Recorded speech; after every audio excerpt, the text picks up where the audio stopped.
Hello दोस्तों, नमस्कार। SM किसी चैनल में मैं आप सभी लोगों का दिल से बहुत बहुत स्वागत करता हूं। दोस्तों, इस वीडियो में हम लोग बात करने वाले आज के दिन ड्यूरिंग द मार्केट जब चल रहा था, एक बहुत ही गज़ब की हम लोग को न्यूज़ यहाँ पे सुनाई दी। हालांकि वो न्यूज़ सच है या नहीं ये हम लोग को नहीं पता, क्योंकि बताया जा रहा है कि अंदर की न्यूज़ है जो कि किसी रिपोर्टर के हाथ में लगी है। एंड वही न्यूज़ वहाँ पे मार्केट में पब्लिश भी हो चुकी, सोशल नेटवर्किंग के ऊपर भी हम लोग को देखने को मिला, मीडिया के ऊपर भी देखने को मिला, इवन न्यूज़ चैनल में भी उस न्यूज़ को यहाँ पे कवर किया गया है। एंड उसी के कारण हम लोग कह सकते हैं ये न्यूज़ बाहर आई है।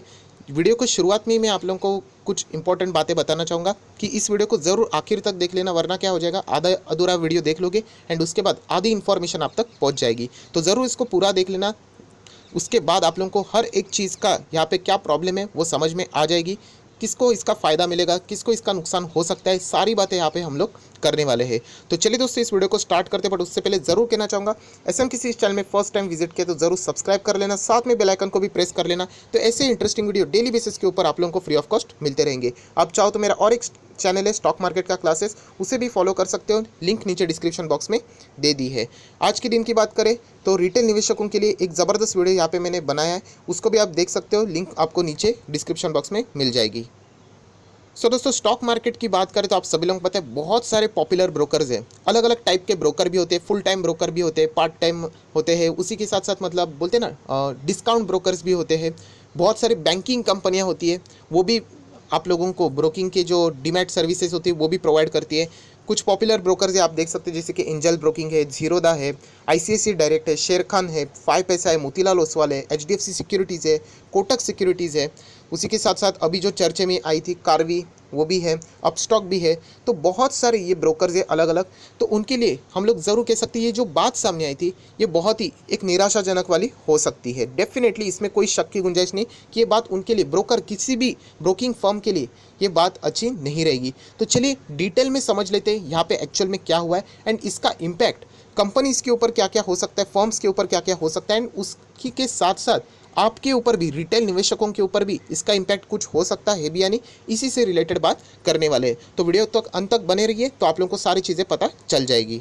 सो दोस्तों, आप सभी लोगों को पता है स्टॉक मार्केट में अलग अलग टाइप की कंपनियां लिस्टेड है। उसी में अगर हम लोग कहते हैं तो ब्रोकरेज प्रोवाइड करने वाली, मतलब ब्रोकिंग कंपनियां भी, ब्रोकिंग फर्म्स भी रहती है, ब्रोकरेज फर्म्स, वो भी हम लोग को लिस्टेड होते हुए देखने को मिली है, जैसे कि मोतीलाल ओसवाल है, आईसीआईसीआई सिक्योरिटीज़ है, राइट। ऐसे बहुत सारे कंपनीज है। तो आज उनके शेयर्स में हम लोग को 8% तक की गिरावट यहाँ पे देखने को मिली मंडे को। एंड इसके पीछे की वजह क्या है तो आप देख सकते हैं, after rumours on social media platform that said market regulator, मतलब मार्केट रेगुलेटर मतलब सेबी की बात कर रहे हैं, SEBI has develop direct market access system, DMA. अब ये डीएमए क्या रहता है वो आप लोगों को समझना पड़ेगा, बट ये मसला क्या है वो आप लोग देख सकते हो। सबसे पहले ये बात, मैंने जो फर्स्ट पैराग्राफ आपके लिए रीड किया है उसमें सबसे पहली बात कोई यहाँ पे थी कि रूमर्स, यहाँ पे ऐसी बात बोली जा रही, मतलब ये बात कंफर्म नहीं है, बट यहाँ पे एक रिपोर्टर ने ये बात सामने लेके आई कि ऐसा हो सकता है करके। क्या हो सकता है कि सेबी यहाँ पे डीएमए लाने की कोशिश कर सकती है। अब ये डीएमए मतलब डायरेक्ट मार्केट एक्सेस, मतलब देखिए आप लोगों को, मेरे को, किसी भी पर्सन को, रिटेल निवेशकों को, फॉर एन एग्जांपल कोई भी शेयर अगर खरीदना है तो वो खुद डायरेक्टली नहीं खरीद सकते, उनको चाहिए कोई ना कोई ब्रोकर चाहिए, कोई भी हो। तो वो ब्रोकिंग के थ्रू ही क्या कर सकता है, शेयर को खरीद सकता है, बेच सकता है, चाहे वो इंट्राडे हो या फिर डिलीवरीज हो, उनको ब्रोकर चाहिए होता है बीच में इंटरमीडियरी करके। सो डायरेक्ट मार्केट एक्सेस नाम से ही आप लोगों को अंदाज़ा आ जाएगा कि अगर ये डेवलप हो जाता है तो डायरेक्टली जो रिटेल इन्वेस्टर है उनको ब्रोकर की ज़रूरत नहीं पड़ेगी, वो डायरेक्टली जो एक्सचेंजेस है उनके थ्रू यहाँ पे क्या कर सकते हैं, शेयर बाय सेल कर सकते हैं। सो आप लोग अंदाज़ा लगा सकते हैं कि जो ये ब्रोकिंग कंपनी है, फर्म्स है, उनके लिए ये तो बहुत बड़ा घाटे का सौदा हो सकता है, उनके लिए एक बहुत ही बुरी न्यूज़ है, हम लोग यहाँ पे देख सकते हैं। मतलब डायरेक्टली रिटेल निवेशक, वापस रिपीट कर रहा हूँ, क्या करेंगे, ये एक्सचेंज है उन्हीं के साथ यहाँ पे शेयर को बाय सेल करेंगे। इससे पहले हम लोगों को यहाँ पे बीच में ब्रोकर इंटरमीडियरी करके काम करता था, जो कि आप इनके थ्रू शेयर्स को बाय सेल करते थे। सो ये हट जाएंगे एंड डायरेक्टली यहाँ पे रिटेल निवेशक एक्सचेंजेस के साथ बाय सेल कर पाएंगे। अभी आप लोगों को बताना चाहूँगा एक्सचेंजेस मतलब किन के साथ ये बाय सेल कर पाएंगे, जो स्टॉक मार्केट में लिस्टेड है। मतलब जिन लोगों को नहीं पता मैं बताना चाहता हूँ, हमारे स्टॉक मार्केट में मोटा मोटी आप लोगों को पता है कि 3 एक्सचेंजेस है। एक है बॉम्बे स्टॉक एक्सचेंज जो कि सबसे पुराना है, उसके बाद national stock exchange NSC, and एक है कमोडिटी एक्सचेंज। 3 एक्सचेंजेस है। तो आप लोगों को बताना चाहता हूँ इन तीनों के में से 2 के स्टॉक्स आप लोगों को मिल भी जाएंगे, मतलब वो लिस्टेड है कंपनियाँ। बॉम्बे स्टॉक एक्सचेंज का शेयर आप लोगों को लिस्टेड होते हुए देखने को मिला है, 500 रुपये के आसपास शेयर है। कमोडिटी एक्सचेंज का भी शेयर आप लोगों को मार्केट में देखने को मिलेगा। इनके शेयर मार्केट में नेशनल स्टॉक एक्सचेंज अभी तक लिस्ट नहीं हुआ है, उसका प्लान यहाँ पे चल रहा है।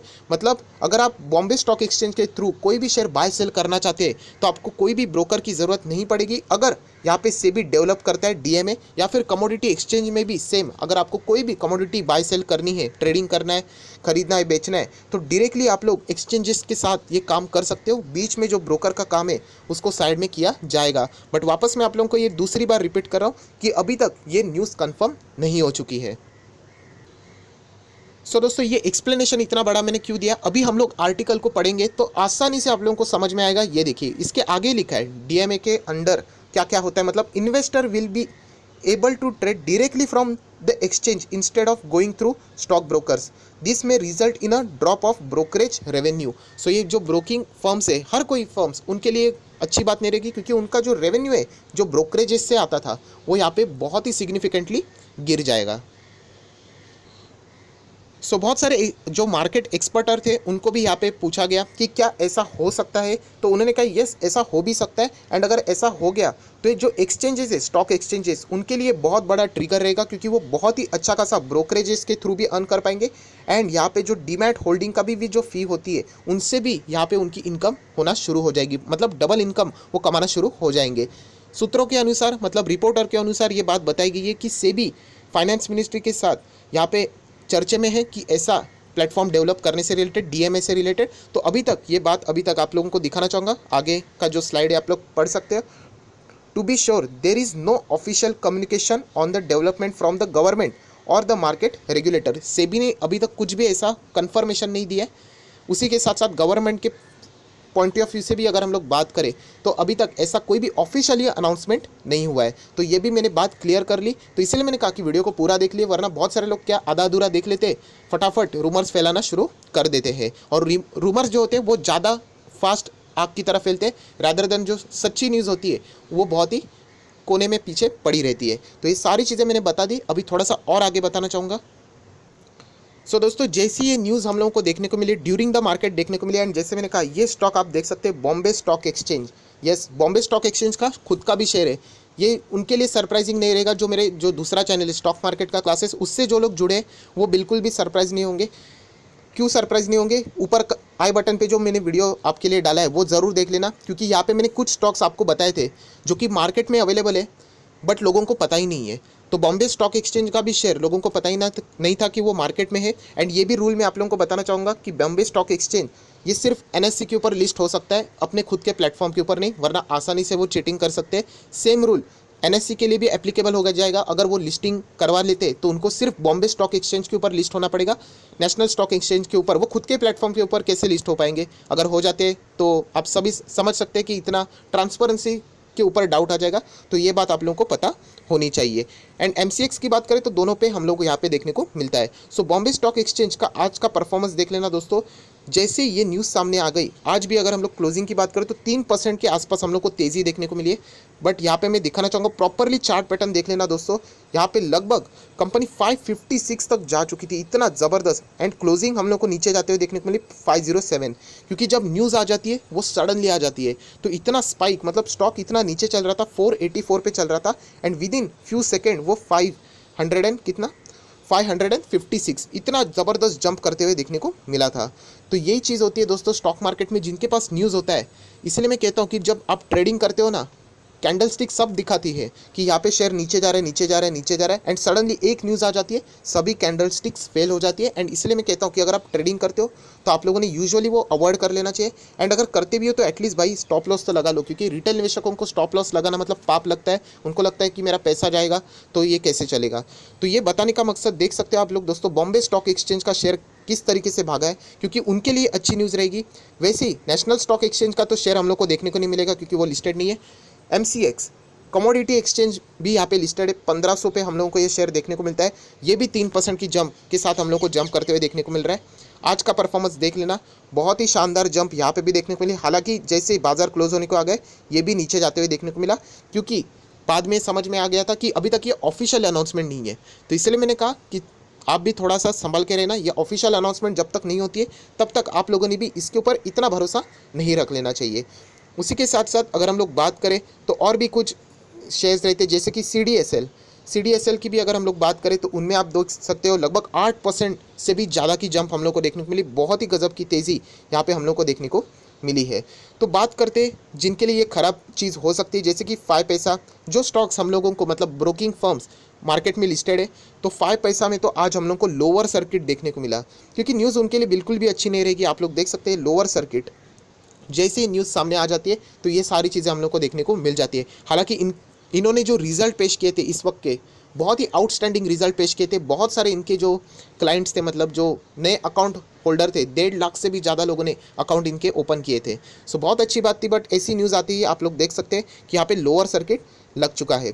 उसी के साथ साथ और भी ब्रोकर्स है, जैसे कि मोतीलाल ओसवाल, बहुत ही रेप्यूटेड, बहुत ही बड़ा ब्रोकर, 690 के आसपास देखने को मिल रहा है। वो भी अगर आप लोग यहाँ पे देखोगे तो 4% से ज़्यादा हम लोग को क्रैश होते हुए देखने को मिला है। एंड हर एक ब्रोकर का अगर आप आज शेयर प्राइस देखोगे तो वहाँ पे हम लोग को गिरावट ही देखने को मिली है, क्योंकि ये न्यूज़ सामने आई थी। IIFL की भी बात करें, फाइनेंशियल, तो यहाँ पे भी आप देख सकते हो लगभग 3.25% की गिरावट है। चार्ट पैटर्न आप देख सकते हैं कि कैसे यहाँ पे गिर रहा है। जितने भी ये कंपनीज है डायरेक्टली एंड इनडायरेक्टली जुड़ चुके हैं, ICICI सिक्योरिटीज़ में तो सबसे ज़्यादा गिरावट लग रही है, लगभग 8.5% के आसपास, अप्रॉक्सीमेटली 44 पॉइंट्स की गिरावट। देखिए किस तरीके का क्रैश है। सो ये न्यूज़ के चलते ही ये जो न्यूज़ सामने आई है, उसी के साथ साथ इडलवाइज फाइनेंशियल सर्विसेज, ये भी आप देख सकते हो 4.43% डाउन है। इनमें भी हम लोगों को गिरावट देखने को मिली है। सो इसीलिए दोस्तों ये मैंने कहा कि आप लोग यहाँ पे चेक कर सकते हो कि न्यूज़ के चलते जो एक्सचेंजेस है, जैसे कि Bombay stock exchange and commodity exchange, उनके लिए तो बहुत ज़बरदस्त है, क्योंकि 2 इनकम सोर्स इनके और बढ़ जाएंगे। डीमैट फीस भी आ जाएगी, ब्रोकरेजेस भी इनको मिलना शुरू हो जाएगा। अभी वो कितना रहेगा वो पता नहीं, कम भी हो सकता है, क्योंकि प्लेटफॉर्म के ऊपर ट्रांसफ़र होने के लिए बहुत सारे लोग आएंगे। तो ये ऐसा कर क्यों रहे, तो आप लोगों को बताना चाहूँगा। कुछ लोग यहाँ पे एक्सपर्ट नहीं बताइए कि बहुत सारे कंप्लेंट्स भी आते रहते हैं। कार्वी से रिलेटेड आप सभी लोगों को पता है कि कितना बड़ा, मतलब 2000 करोड़ की कंपनी ने इतना बड़ा फ्रॉड किया पावर ऑफ अटर्नी से रिलेटेड। सो इसी से रिलेटेड ये बहुत सारे ग्लिच भी होते हैं, टेक्निकल्स इशू भी होते हैं। तो इसीलिए सारी चीज़ें करने से रिलेटेड बात हो रही है। उसी के साथ साथ मैं आप लोगों को बताना चाहता हूँ, ये जो आप लोगों ने सुना है डायरेक्ट मार्केट एक्सेस, DMA, ये कोई नया टर्म नहीं है। मतलब ये ऑलरेडी मार्केट में अवेलेबल है। एंड जो इंस्टीट्यूशनल इन्वेस्टर है, बड़े लोग, उनके लिए अवेलेबल है, जिसको हम लोग बोलते हैं ना निफ्टी नाउ, ये उनके लिए अवेलेबल है। डायरेक्ट इंस्टीट्यूशनल जो बड़े लोग हैं उनके लिए। तो रिटेल निवेशकों के लिए DMA यहाँ पे ओपन करने की बात की है, डेवलप करने की बात कर रही है सेबी। एंड वापस कहना चाहता हूँ वीडियो को क्लोज करने से पहले, ये अभी तक ऑफिशियली अनाउंसमेंट नहीं है। अगर ये हो जाता है तो हम लोगों को आगे जाके जितने भी ये ब्रोकिंग कंपनी है उनके लिए बहुत बड़ा झटका रहेगा, क्योंकि उनका जो इनकम का एक सोर्स था वो हम लोग को ज़रूर यहाँ पे इम्पैक्ट होते हुए देखने को मिल सकता है। तो अभी बात करेंगे कि अगर आप लोगों ने कोई भी ब्रोकर के साथ अकाउंट खोला होगा, चाहे वो कौन सा भी ब्रोकर हो, XYZ कोई भी, तो रिटेल इन्वेस्टर के लिए कोई इसमें नुकसान है तो मुझे नहीं लगता कि आपके लिए कोई नुकसान होगा, क्योंकि ये सिर्फ जो कंपनी है उनकी अर्निंग होती थी, वहाँ पे हम लोगों को यहाँ पे रुकावट आती हुई देखने को मिल सकती है। सो रिटेल निवेशकों ने कोई भी टेंशन लेने की ज़रूरत नहीं है। कुछ किन बेवकूफ़ लोगों ने तो ये भी रूमर्स फैला दिया था कि बड़े बड़े जो ब्रोकर्स है वो यहाँ पे बंद भी हो सकते, तो बंद नहीं होगा। उनके इनकम में हम लोगों को ज़रूर यहाँ पे गिरावट देखने को मिल सकती है। तो ये रूमर्स बहुत तेज़ी से फैलते हैं, तो मैं इतना कह सकता हूँ कि आप लोग यहाँ पे निश्चिंत रह सकते हो। सो दोस्तों वीडियो को क्लोज करने से पहले यही कहना चाहूँगा कि ज़रूर मुझे कमेंट सेक्शन में आप अपनी भी राय बता देना कि क्या आपको लगता है कि सेबी ने यहाँ पे जो बात बताई जा रही है DMA से रिलेटेड, क्या यहाँ पे उन्होंने वो डेवलप कर लेना चाहिए रिटेल निवेशकों के लिए? क्या इससे उनको कोई फ़ायदा होगा रिटेल निवेशकों को, या फिर रिटेल निवेशकों को इससे नुकसान ही हो सकता है? तो ज़रूर अपनी राय भी कमेंट सेक्शन में रख दीजिए, तो हम लोग भी इससे रिलेटेड चर्चा नीचे कर लेंगे। सो आयो आशा करता हूँ दोस्तों ये वीडियो आपके लिए हेल्पफुल रहा होगा। तो ज़रूर इस वीडियो को लाइक कर देना, दोस्तों के साथ शेयर कर देना, तो उनको भी ये जो सारे रूमर्स थे, कुछ रूमर्स थे, उससे रिलेटेड ये जानकारी यहाँ पे प्योर मिल जाएगी। सो वीडियो को क्लोज करने से पहले वापस एक बार याद दिलाना चाहता हूँ, जब तक ऑफिशियल अनाउंसमेंट नहीं होती है प्लीज़ इससे रिलेटेड ज़्यादा रूमर्स मत फैला देना। जो सच्चाई न्यूज़ है उसी को आगे फॉरवर्ड कर लेना। So that's it, thank you very much दोस्तों। We will be meeting in next video. तब तक के लिए बाय बाय।